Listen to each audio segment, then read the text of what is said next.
যে যুদ্ধে আমরা প্রায় জিতে গিয়েছিলাম, আমাদের একটা ভুলের কারণে সাময়িক বিপর্যয়ের সম্মুখীন হলাম। আমরা উহুদের সাময়িক বিপর্যয়ের সম্মুখীন হলাম, 70 জন সাহাবী শহীদ হয়ে গেল। আমাদের নবীজি স্বয়ং নিজেও সেই যুদ্ধে মার খেয়েছেন একটা ভুলের কারণে। সেখান থেকে নামবে না, সাহাবীরা কয়েকজন নেমে এসেছিলেন, ব্যাস পুরো দেখবেন, সব বলে দেব না। এর পরের বছর খন্দকের যুদ্ধে 3-4 মাস অবরোধ করে রাখা হয় মদিনাকে। শেষমেশ তারা কিছুই লাভ করতে পারলো না, ফিরে চলে গেল। এরপর থেকে মুসলিমরা আক্রমণাত্মক যুদ্ধ শুরু করলো।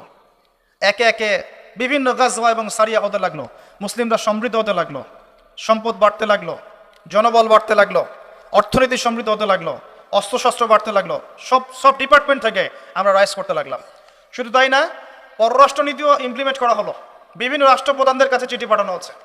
এর মধ্যে একবার নবী সাল্লাল্লাহু আলাইহি ওয়াসাল্লাম স্বপ্নে দেখলেন তিনি মক্কা তাওয়াফ করছেন, কাবা তাওয়াফ করছেন। সাহাবীরা বুঝে নিলেন যে আমরা মক্কায় যাচ্ছি। তারা মক্কায় যাওয়া শুরু করলেন, 1400 সাহাবী। হুদাইবিয়া নামক জায়গায় আটকে দেওয়া হলো, যাওয়া যাবে না, এই বছর ফেরত যেতে হবে, পরের বছর আসতে হবে। তোমাদের কেউ আমাদের দলে আসলে ফেরত দিব না, আমাদের কেউ তোমাদের দলে গেলে ফেরত দিতে হবে। আগামী 10 বছর আমরা কেউ কারোর সাথে যুদ্ধ করব না। আগামী বছর ওমরা করতে আসবে মাত্র 3 দিনের জন্য, কোনো অস্ত্র সাথে আনা যাবে না। সবগুলোতে নবীজি বললেন ঠিক আছে, ডিল, কোনো সমস্যা নাই।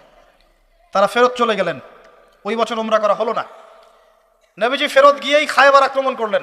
খায়বার ইহুদিরা ছিল, ইহুদিদেরকে পরাজিত করা হলো, খায়বার মুসলিমদের দখলে চলে আসলো। এর আগে আরো 2টা ইহুদি কমকে সেখান থেকে, মদিনা থেকে বহিষ্কার করা হয়, একটা বনু নাজির, একটা হচ্ছে বনু কাইনুকা। আর খন্দকের যুদ্ধে বহিষ্কার করা হয় বনু কুরাইজাকে। এরা সবাই খায়বার আশ্রয় নিয়েছিল। খায়বারকে আক্রমণ করে ইহুদিদেরকে আরব উপদ্বীপ থেকে বের করে দেওয়া। তার পরের বছর হচ্ছে মক্কা বিজয়।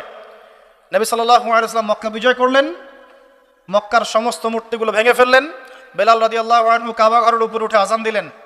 নবীজি সবাইকে মাফ করে দিলেন। দলে দলে মানুষ ইসলাম কবুল করলো। সূরা নাসর নাজিল হলো, ইজা জাআ নাসরুল্লাহি ওয়াল ফাত। সূরা মাইদা 3 নম্বর আয়াত নাজিল হলো। এরপর নবীজি মদিনায় ফিরে গেলেন। তার মাঝে হুনাইনের যুদ্ধ হয়েছে, এর আগে একটা মোতার যুদ্ধ হয়েছে, তারপর একটা তাবুক যুদ্ধ হয়েছে, ব্যাস। এরপরে মদিনায় ফিরে গিয়ে মাত্র 81 বা 83 দিন নবীজি বেঁচে ছিলেন। এরপরে তার শেষ রোগ শুরু হলো এবং মারা যাওয়ার কয়েকদিন আগে তিনি বলে গেলেন, আমার কবরকে উপাসনার জায়গা বানাবে না, আমার কবরকে উপাসনার জায়গা বানাবে না।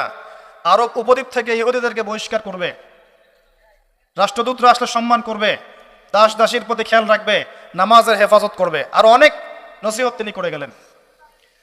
তিনি বলে গেলেন তার আগে বিদায় হজের ভাষণে, তোমরা সবাই ভাই ভাই, সাদার উপর কালো, কালোর উপর সাদা, ধনীর উপর গরিব, গরিবের উপর ধনী, আরবের উপর অনরব, অনরবের উপর আরব, কোনো ভেদাভেদ নাই। তোমরা সবাই আদম সন্তান, আদম মাটির সন্তান। নবীজি বললেন সাল্লাল্লাহু আলাইহি ওয়াসাল্লাম, সাহাবীরা, আমি কি তোমাদের কাছে আমার অর্পিত দায়িত্ব পালন করেছি, পৌঁছে দিয়েছি? সাহাবায়ে কেরাম বললেন, হ্যাঁ, আমরা সাক্ষ্য দিয়েছি আপনি পৌঁছে দিয়েছেন। নবীজি বললেন, আল্লাহুম্মা ফাশহাদ, আল্লাহ আপনি সাক্ষ্য থাকেন আমি আমার দায়িত্ব পৌঁছে দিয়েছি। এভাবে তার জীবনটা শেষ হয়ে যায়। এই হলো সংক্ষিপ্ত সিরাত, ডিটেইলস পড়বেন।